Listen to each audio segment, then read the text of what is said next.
I remember our other son, as he went through testing on his heart, and had just all these wires and everything going into him. And I think he was like 1 at the time. He couldn't understand anything. And he's just on the bed, just screaming, and I couldn't explain anything to him. He wouldn't even have understood. Even if he did, it wouldn't have helped. It wasn't like a problem with the theories or the reasoning. It wasn't the question. The question was not why am I suffering? The question was, how do I deal with this? And I just remember I just instinctively just drew really close to him and just said, I'm here. It's over and over. I'd just say, I'm here, I'm here, I'm here, Daddy's here. And I just said that over and over and over. And I guess as I think about my own faith, I feel like that's who Jesus is.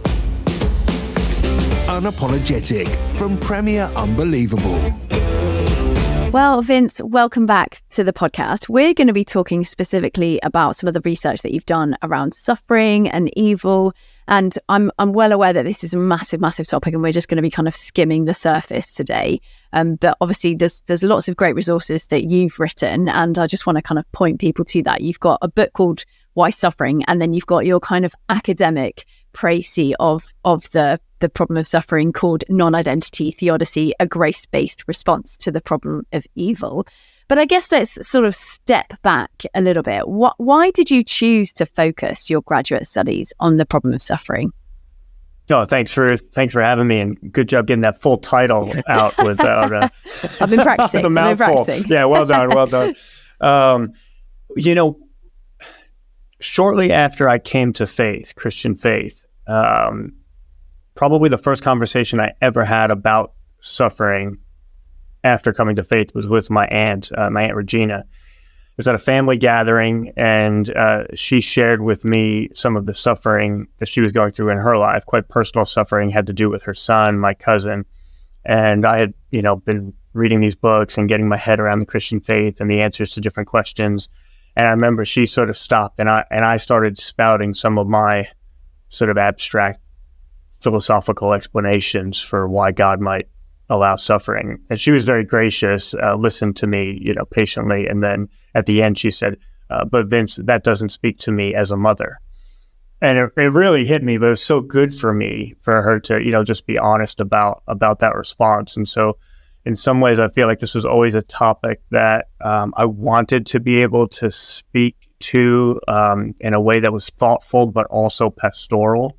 And then as I was coming to my PhD topic, I was thinking I want to pick a topic which is a serious academic topic, but also a question that people have, non-philosophers actually have the question, and a question that wasn't going to sort of go out of fashion. This is a question people have now, but they're not going to have it in 2 or 3 years. This is a perennial question that people need to deal with, and it has a concrete impact on their lives. And so I thought, just from a ministry perspective even, it would be a question that would allow me to journey with people. Did your research in this area, did that initiate interesting conversations with people that you met as a student? I guess, we talked a little bit in the past episode about your teammates, football teammates, things like that. When they asked kind of what you were studying, and I guess that's like quite a good kind of invitation to then talk about this stuff, is it? Oh, absolutely. Absolutely. And I think it's, it's amazing how much time we spend just shooting the breeze, with people. Oftentimes people, feel like it's so difficult to have a faith conversation with someone. But I think that's often because, we find it difficult to get from shooting the breeze to Jesus. But there's this whole area of middle ground of meaningful conversation that, I think Jesus makes his way into very naturally. And so certainly it was a real blessing to be spending so much time thinking about a topic that was relevant in a meaningful way to so many people's lives. And even just a simple question in terms of how would you answer the question that I'm working on in my PhD? Is this something which has impacted you personally? Could open up really significant conversation. Yeah. And was that something that you wrestled with before you became a Christian? Had you thought a lot about the problem of suffering, and did you have kind of an answer that you found satisfactory without God being in the picture? That's a good question. It's like hard to get yourself back to your mindset, so long ago. But regrettably, I think not very much. I think about Mark I think about Mark Twain, saying we treat death as an unfounded rumor. I think that was more my posture. Life had gone pretty well. I had been pretty successful at things. I hadn't dealt with a lot of suffering in my own experience. I think I was probably pretty callous towards suffering. So I appreciate you asking that question, because it allows me to even think back to that, and really brings me to a point of gratitude of having spent this much time thinking about it. So you wouldn't have necessarily had like a robust answer that you could have fallen back on. It just wasn't really kind of in you just weren't really thinking about it. I think that's right. And I think I probably, there probably would have been a sort of no pain, no gain, sort of attitude toward it, whether I would have articulated it that way. But a lot of that would have been my ignorance of the depths of suffering that people really experience in life. Yeah. Well, I guess a lot of atheists have thought about this question, and so I'm asking you to kind of assume what people are thinking. So, apologies. Certainly. But what would be the kind of logical conclusion, the solution to the problem of suffering if we do take God out of the picture? If you take God out of the picture. Mm-hmm. Yeah, interesting. I mean, I guess, in one sense, you could think you can resolve the problem by not having to look at suffering as anything other than a natural process. I remember on a vacation once, two friends of mine were standing looking at this, quite an odd scenario, but this one bird was chasing this other bird and sort of like knocked it down and appeared to be like trying to eat it. It was like a really visceral. Yeah, exactly. It was like this really visceral scene. You don't normally see birds do that. And one friend said, "That is evil." And the other friend said, "That's not evil. That's just nature." And it was an interesting sort of commentary that whether it's birds or humans, from an atheist perspective, that's one response that you could have. Actually, we may not like this, but actually nothing's gone wrong. There's not a problem to solve. These are just natural processes. I think for me, at least, as I did get older and experienced suffering and saw other people's experience suffering, there was this deep sense that, no, there's something wrong about that. There's actually something unnatural about that. And how do we understand that in the context of our worldview? Obviously, for you, when we're talking about the problem of suffering, you very firmly put God into the picture. And I'm aware, as I said, we are just going to be scratching the surface of this. But would you spend a little bit of time just kind of summarizing your non-identity theodicy and why you kind of think it's a slightly different approach than some of the things that you sort of read about or experienced? So I guess the key question with all of this is, why couldn't God have created a world where there isn't any suffering? Okay. Yes. Very, very dangerous question to ask someone to summarize their PhD research. Yeah. But yeah. Interesting the way you put that at the end. I would say God could create a world with no suffering, and maybe He has. I believe in other realms like heaven. I believe in other beings like angels. I'm not committed to how many universes God has created. So for all I know, maybe He has created other types of creation where there's not suffering. But what I would say in the approach that I take is that had He done that, or in cases where He has done that, I don't think that you or I or the people that we love or the people that we see walking down the street every day would have existed. And I think that God creates out of a particular love and a particular desire for each of those individuals, and those individuals as a community. And sometimes I tell this story of my parents on their second date. I'm not recommending this approach, but it is a true story, where they were standing on a bridge, and my dad noticed a ring on my mom's finger. He asked about it. She said, "That's just from one of my old boyfriends. I just wear it because I think it looks nice." My dad said, "Oh yeah, it is nice. Let me see it." My mom took it off, handed it to my dad, and my dad threw it off the bridge and watched it sink, and then made this kind of bold statement of, "You won't be needing that anymore." And my mom loved it. Thankfully. Says something about my family and the personalities and everything, thankfully. But exactly. Thankfully for me, because I might have thought, well, what if my mom had a reasonable response and said, that's not normal, I'm going to go back with the old boyfriend. I might be tempted to think, well, maybe that would have been better off for me. Maybe the old boyfriend would have been taller or better looking, or, lived in a castle. I could have been royalty, But then at some point in that thought process, I should catch myself and think, oh no, wait, there's a philosophical mistake in that line of thinking. Because of course, if my mom had married her old boyfriend and not my dad, maybe they would have had some very nice kids, but I would not have been one of them. So it doesn't take much to change procreation history. My dad throwing a ring off of a bridge can change who winds up getting together, who winds up coming to exist. So what about God deciding what sort of universe to create and how that universe is going to unfold? And what if it's the case that even before the foundation of the world, God had specific people in mind that he wanted to choose to exist because he wanted to love them and he wanted to invite them into relationship with himself? There's a great little sentence in your academic research. I'm just going to read it because it felt like it sort of summed it up really helpfully to me. Say, often we wish we could take suffering out of our world while keeping everything else the same, but it doesn't work that way. What we love is intricately interwoven with the contingent features of the world that we inhabit. Sometimes we very understandably wish that the world had been different, but in doing so, we may be unwittingly wishing ourselves and those we love right out of existence. And I guess that's the kind of key part of your research, right? Is that by saying, I wish there was a world without suffering, but where I still exist, it's like, that's just a philosophical mistake, because by doing that, you are wishing yourself out of existence. Yeah, exactly right. And when we think about the problem of suffering as it relates to God, I think that's how we often do it. We picture ourselves in this world with all of its suffering and brokenness. Then we picture ourselves in a very different world with no suffering or far less suffering. And then we think, surely God should have made me and the people that I love in that very different world with no suffering or far less suffering. We never ask the question, would it still be me and the people I love in that very different world? And basically my research says, hey, that's a complicated question. And I actually think the conclusion is, no, that wouldn't have been you.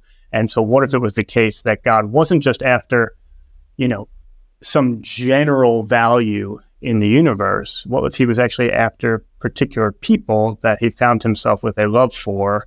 And I think that actually aligns well with the particularity of love that we see expressed in the Christian faith. I guess, would someone potentially object to your theorizing by saying, well, look, if he's God, can't he do anything?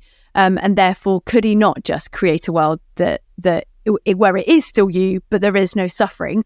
Or would you say that actually that's, as you said, it's a philosophical mistake, but is it also asking God to kind of act in a way that's logically incoherent?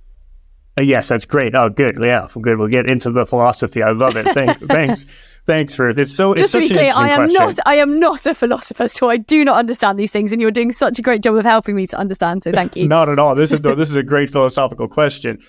So one interesting thing about that is if we say God can do anything, then the problem sort of dissolves anyway, because then I can just say, well, God made evil good. And you say, well, he can't make evil good. That's incoherent. And I say, well, he can do incoherent stuff. So in some ways, somebody might want to say that against my position, but then I'm happy to say it back against their position and say, well, now the problem dissolves in the first place. So the way that I think about this, at least, is, yes, God can do anything, but the question is, what is a thing? Like, we actually have to designate some sort of concept for him to do. And so, for example, I don't think that God can make a square circle. But that's not because I think there's something God can't do. It's because I don't think a square circle is a thing. You can put the two words next to each other, but I don't think you've actually designated a concept for him to create or interact with. You could put, I think square circle is the same thing as like podcast chicken. Can God make a podcast chicken? Like you can put two words next to each other, but I haven't designated a thing for him to do. And so what I would say is that if we say, hey, well, why couldn't God have made Ruth in 1823, or why couldn't God have made Ruth by two different parents? I think it's like square circle. I think actually, we can say that, but we actually haven't designated a coherent concept. Because if God could make Ruth in 1823 or by two different parents, then what's to stop God from making Ruth under the same exact circumstances that he made me? And then what's the difference between me and Ruth? So you wind up in some paradoxes if you don't say there's a difference between concepts God can create and then things which are actually not concepts at all. We're just putting words next to each other. But it's a great question, and I've heard it a number of times. And a key part of like why you are you is because of the suffering in your own life, but in the kind of the lives of generations before you. It is sort of contingent on how you came to be.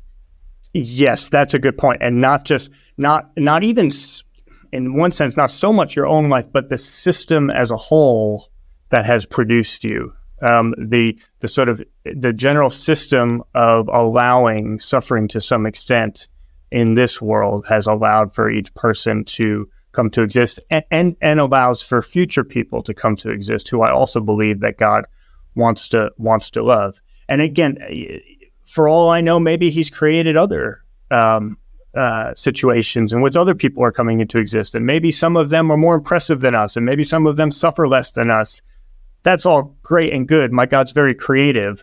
I just think that it could be within his loving character to desire to bring into existence this world, despite hating the suffering in it, because of being so committed to loving the individuals that this world allows to come to exist and offering each one of them an eternal life, which will actually be the vast majority of their overall life. Okay. So one part of, I guess, even just the title of your academic work, Non-Identity Theodicy, a grace-based response to the problem of evil, that's kind of got me thinking, like, what is it, do you think, about your argument, about your response that's grace-based? Is that yeah. I appreciate you asking that, because I wanted grace in the subtitle specifically so people would make the connection. But I always kind of wonder myself, do people... is a connection obvious, and how obvious it is? Once you've thought so long about something, you can't tell anymore. So that's a really good question. And I think of it along those lines of the fact that God has chosen to bring into existence a universe that allowed for me to exist and you to exist and all the other individuals to exist, but not because we in some way merited that. Not because we're the most impressive creatures that God could have created.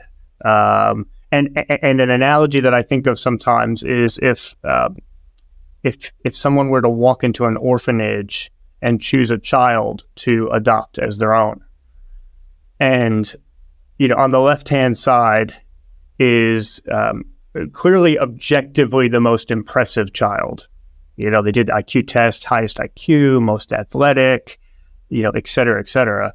But as you walk into this orphanage, you just find yourself drawn to this child that you see on the right. And, by sort of objective standards, somebody might say, well, much more average by the same standards. But you just find yourself with a love for that child. The way that their hair curls, something about her eyes, you can't even say what it is, but there's this particularity to your love for that specific individual, which is not comparative. It's not because you think they're better than other children that you could choose, and you take that child home and give that child a home and a good existence. I think that could be an act of love and an act of grace, because it's not based on our worth, our merit, or in some ways us being comparatively better than other creatures that God could have created.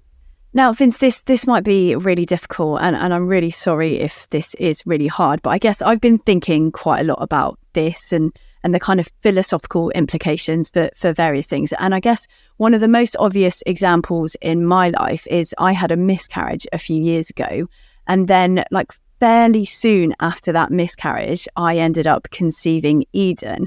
And so I know that actually, had I carried this baby to term, there wouldn't be an Eden, my baby now. She wouldn't exist, philosophically speaking. So, and I know you tell this sort of similar story in your academic research about your friend who experienced the same thing. And so I guess I know philosophically your argument totally works, but I guess it comes kind of down to what you were saying about your Aunt Regina. As a mum, it I guess my question is, does that sort of pastorally speak to someone? And I suppose for me, I had the good news. I had Eden at the end of the story. There was hope in the midst of the brokenness, but sadly, some of my friends don't have that good news story, and actually looking at their life, it is just brokenness and miscarriage and death and whatever. And so how does a totally philosophically sound argument, I 100% get that, but how does it speak pastorally to someone who is in the throes of suffering? Yeah, thank you, Ruth. Thank you for being vulnerable and for making the conversation real. Very much appreciate that. My wife, Jo, and I went through that same experience of a miscarriage, and then getting pregnant shortly thereafter. And it was such a deep grief. And you're absolutely right. Even when we sort of realized, wow, like our children are connected in a deep way, and that was hopeful. Jonathan couldn't have existed had Jo still been carrying Luca.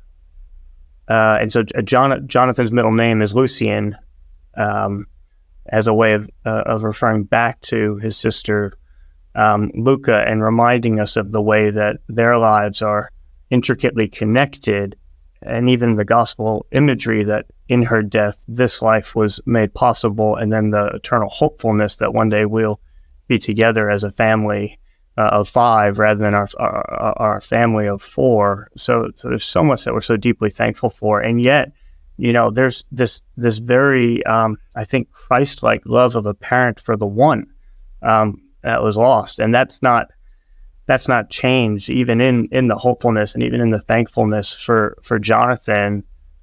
There's still, years later, this deep longing for Luca, and for us at least, one of the biggest griefs was we had not heard her heartbeat yet when she passed, and for some reason that just always sticks with me, that I just that I didn't hear her heartbeat. And again, like that hopefulness that this is the first thing I'm going to do.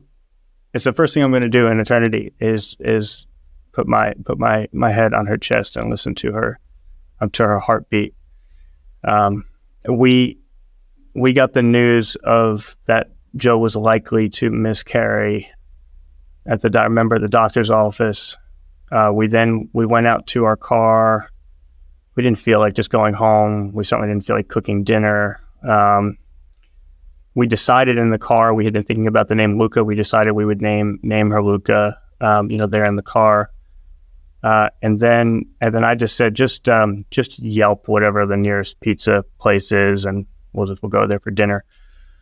And so Jo just brought up Yelp, pizza, hit it, didn't look at it, just hit it. We drove the directions, and we pull into the parking lot, and the sign out front of the shop is Luca Pizzeria.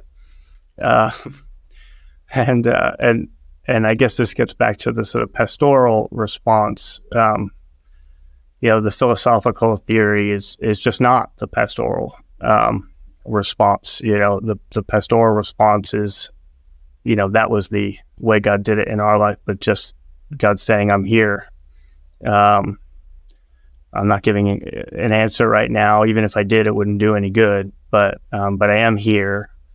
And I think here as one who understands, and I think about Jesus in the garden saying, my heart is sorrowful even to death.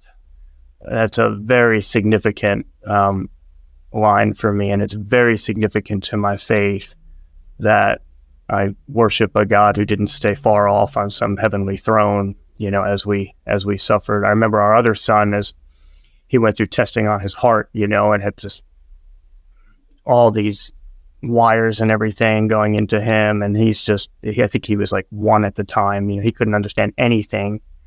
And he's just on the bed, just screaming, and I couldn't explain anything to him. He wouldn't even have understood. Even if he did, it wouldn't have helped. It wasn't like a problem with the theories or the reasoning. the question. The question was not why am I suffering? The question was how do I deal with this? And I just remember I just instinctively just drew really close to him and just said, I'm here. It's over and over. I had to say, I'm here, I'm here, I'm here, Daddy's here. And I just said that over and over and over. And I guess as I think about my own faith, I feel like that's who Jesus is. Jesus is God saying, I'm here, I'm here, I'm here. Jesus himself, here I am, I come, I stand at the door and knock. If you open the door, I'll come in, I'll eat with you and you with me, this invitation to a relationship because I'm here and I have been through the depths of suffering as you have. So, that's, I know that was sort of extended, but that's a bit of my own experience. And so I think they're two different questions. I think both questions are important. But in my research, I was really asking the question, why would God allow this suffering? And for some people, that's an important intellectual question to work through so that God can then speak to the heart. But there's the much more practical question of how do we deal with suffering when it confronts us in our own lives? And I think that's a different question that needs to be responded to differently. Yeah.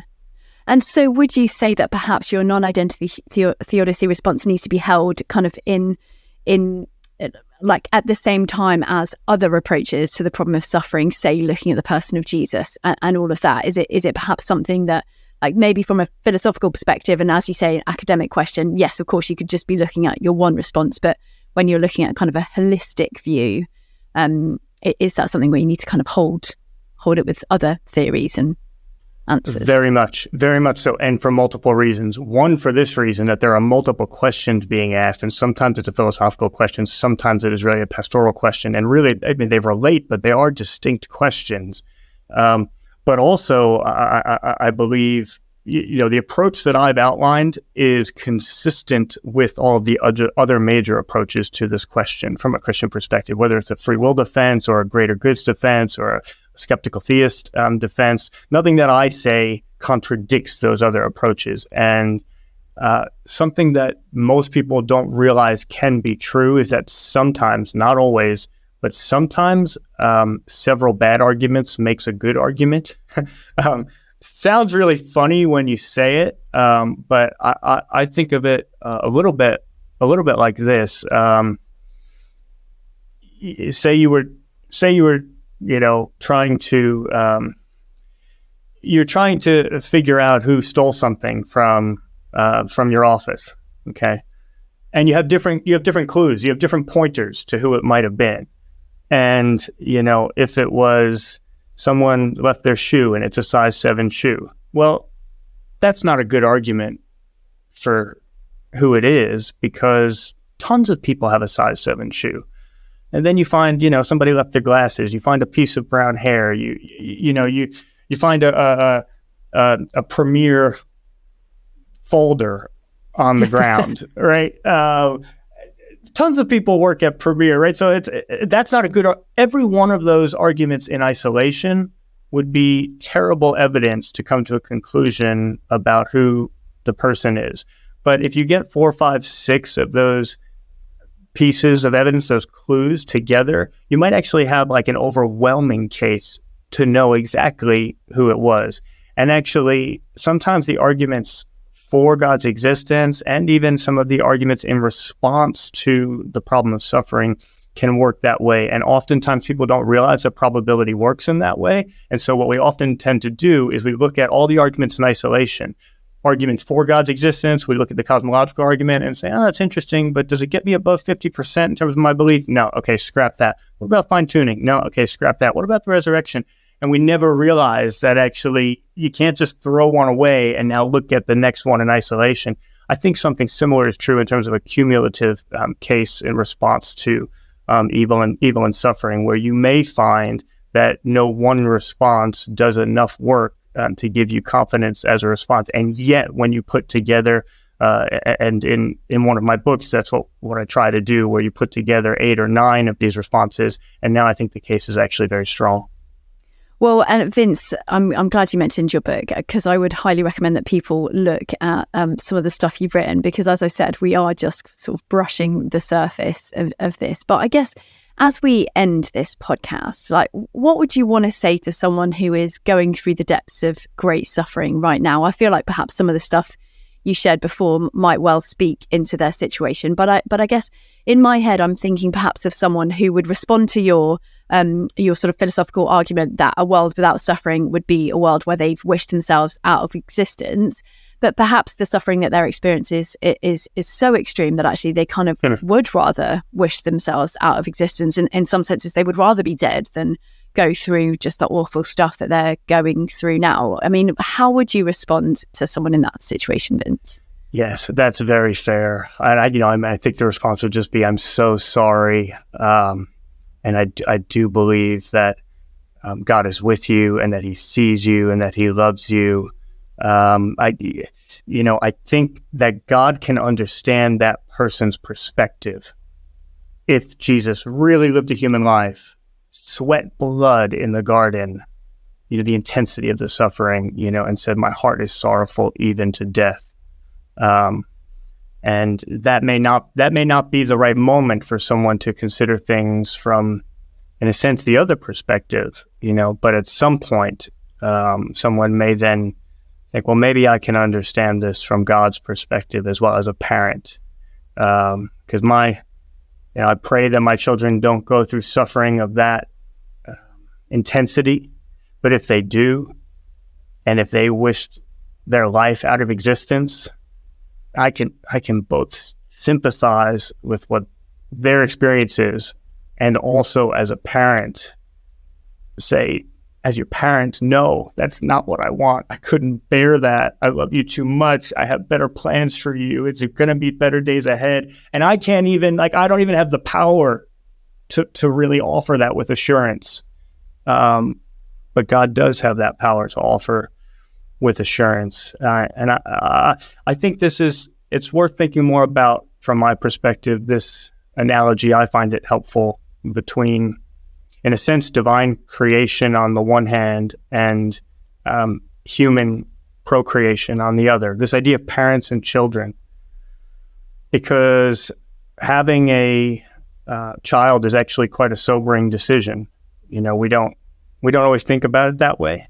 But when we choose to have children, we're doing something that we know full well will lead to serious suffering in another's life, because even the most fortunate of lives include some serious suffering. And even more than that, we know that one day our children will suffer death. I have trouble getting that out of my mouth, right? That's a very sobering.